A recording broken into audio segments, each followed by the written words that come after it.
अस्सलामु अलैकुम नाजरीन, सलामती हो आप पर जहाँ भी आप हों। इंतज़ामिया पर मज़हब की बुनियाद पर मुज़ाहिरीन के साथ इम्तियाज़ी सलूक का इल्ज़ाम लगाते हुए जमीयत उलमाए हिंद ने कहा है कि अगर मुसलमान एहतिजाज करते हैं तो ये नाकाबिल माफ़ी जुर्म है, जबकि जो लोग मरकज़ की अग्निपथ स्कीम के ख़िलाफ़ पुरतशद्दुद एहतिजाज कर रहे हैं उन्हें हल्के में छोड़ दिया जाता है। जमीयत उलमाए हिंद के एक धड़े के सरबराह मौलाना अरशद मदनी ने तंजीम की वर्किंग कमेटी के इजलास में कहा कि मुजाहरा करना हर भारतीय शहरी का जमहूरी हक है, लेकिन मौजूदा हुक्मरानों के पास इसके लिए दो पैरामीटर्स हैं। उन्होंने कहा कि अगर मुस्लिम अक़लियत एहतिजाज करे तो ये नाकाबिल माफ़ी जुर्म है, लेकिन अगर अक्सरियती तबका यानी हिंदू लोग एहतिजाज करते हैं और सड़कों पर आकर पुरतशद्दुद कार्रवाइयाँ करते हैं और ट्रेनों और स्टेशनों को जला देते हैं तो उन्हें मुंतशिर करने के लिए हल्का लाठीचार्ज भी नहीं किया जाता। उन्होंने कहा कि इंतज़ामिया की जानिब से एहतिजाज करने वालों के माबेन मज़हब की बुनियाद पर इम्तियाज़ी सलूक करना अफसोसनाक है। मौलाना अरशद मदनी ने यह भी कहा कि अग्निपथ स्कीम के ख़िलाफ़ पुरतशद्दुद मुज़ाहरे इसका सबूत हैं और कहा कि मुज़ाहिरीन ने मुख्तलिफ़ मकामात पर ट्रेन को आग लगाई, सरकारी अमलाक को नुकसान पहुँचाया और पुलिस पर पथराव किया।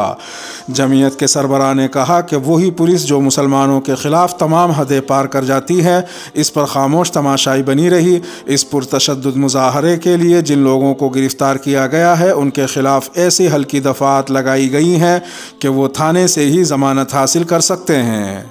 मौलाना अरशद मदनी ने सवाल किया कि अगर मुल्क में पुरअमन एहतिजाज करना जुर्म है तो पुरतशद्दुद एहतिजाज करने वालों के घर अभी तक क्यों नहीं गिराए गए।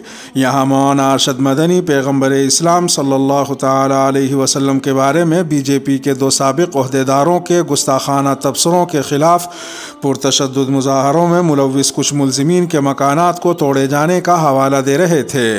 वाज़ेह रहे कि उत्तर प्रदेश के कानपुर में 3 जून को नुपुर शर्मा की तरफ से पैगम्बर इस्लाम के बारे में किए गए तबसरे के ख़िलाफ़ दुकान बंद कराने पर दो फरीक़ों के दरमियान झगड़े के बाद तशद्दुद फूट पड़ा था। इसके बाद पुलिस ने कानपुर में मोहम्मद इश्तियाक की एक जायदाद को मिसमार कर दिया था। पुलिस ने कहा था कि इश्तियाक का ताल्लुक़ ज़फ़र हयात हाशमी से था, जो 3 जून को कानपुर में होने वाले पुरतशद्दुद मुज़ाहरों के कलीदी मुल्ज़िम थे। मुतनाज़ा जायदाद स्वरूप नगर में वाक़ थी, जो कानपुर में पेश आए तशद्दुद के मकाम से 3 किलोमीटर दूर है।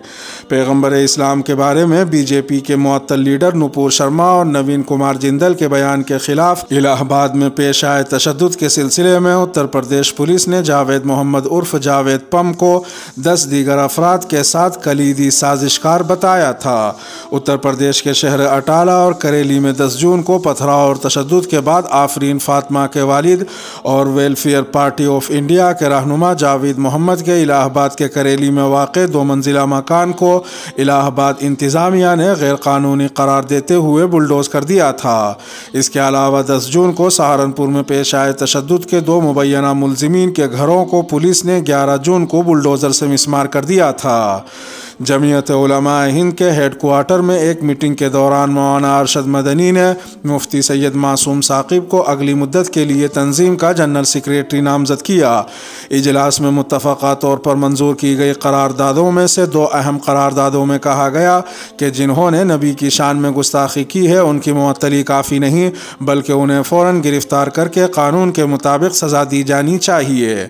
दूसरी अहम करारदाद में कहा गया कि मजहबी मकामात से मुताल्लिक़ 1991 के कानून में तरमीम की किसी भी कोशिश के इंतहाई तबाहकुन नताइज निकल सकते हैं।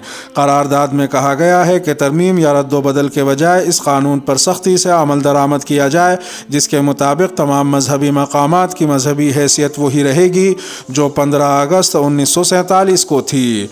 मौलाना अरशद मदनी ने यह भी कहा कि अग्निपथ स्कीम के ख़िलाफ़ मुल्क भर में नौजवानों का पुरतशद्दुद मुज़ाहरा हुकूमत के लिए इंतबाह है कि अगर मुल्क की तरक्की के बारे में नहीं सोचा गया, रोज़गार के मौक़े पैदा नहीं किए गए, पढ़े लिखे नौजवानों को रोकनियाँ नहीं दी गई, तो वो दिन दूर नहीं जब मुल्क के तमाम नौजवान सड़कों पर होंगे। मालूम हो कि अग्निपथ स्कीम के ऐलान के बाद बिहार, उत्तर प्रदेश, मध्य प्रदेश, हरियाणा और तेलंगाना समेत कई रियासतों में पुरतशद्दुद मुज़ाहरे देखने में आए थे। मुल्क के कोने कोने से तोड़ फोड़, आतिशजनी, फसादात, पुलिस फायरिंग, लाठीचार्ज वगैरह की खबरें मौसूल हुई। اس دوران 17 جون کو تلنگانہ کے سکندرآباد اسٹیشن پر مظاہرین کو ہٹانے کے لیے RPF کی فائرنگ میں ایک 24 سالہ نوجوان کی موت ہو گئی۔ تشدد کے دوران کسی کی موت کا یہ پہلا واقعہ تھا۔ خیال رہے کہ جمعیت علماء ہند مسلمانوں کی 100 سال پرانی تنظیم ہے اور اس کا شمار مسلمانوں کی سب سے بڑی تنظیموں میں کیا جاتا ہے۔ اسے سن 1919 میں اس وقت کے علماء کبار نے قائم کیا تھا، جن میں مولانا عبدالباری فرنگی محلی، مفتی کفایت اللہ دہلوی، مولانا محمد ابراہیم میر سیال کوٹی اور علامہ ثناء اللہ امرتسری شامل تھے۔ تکمیلی تلبینہ، طاقت، صحت اور شفا کے لیے سنت اور طب نبوی کا بہترین نسخہ۔ ابھی آرڈر کریں، کم پیسے میں ہمارے ساتھ بزنس شروع کریں۔ بھارت بھر سے ڈسٹریبیوٹر اور ہول سیلر بننے کے لیے ابھی کال کریں 9579591975۔ Takmili food products private limited, Malegaon, India. اس کے ساتھ ہی ویڈیو کا اختتام ہوا۔ چینل پر تازہ اپلوڈ کی جانے والی ویڈیو آپ کی اسکرین پر نمودار ہو رہی ہوں گی۔ یہ ویڈیو آپ کی نظر سے اگر نہ گزری ہوں تو ان کو بھی ملاحظہ فرما سکتے ہیں۔ اپنے میزبان راہی حجازی کو اب دیجیے اجازت۔ سلامتی ہو آپ پر جہاں بھی آپ ہوں۔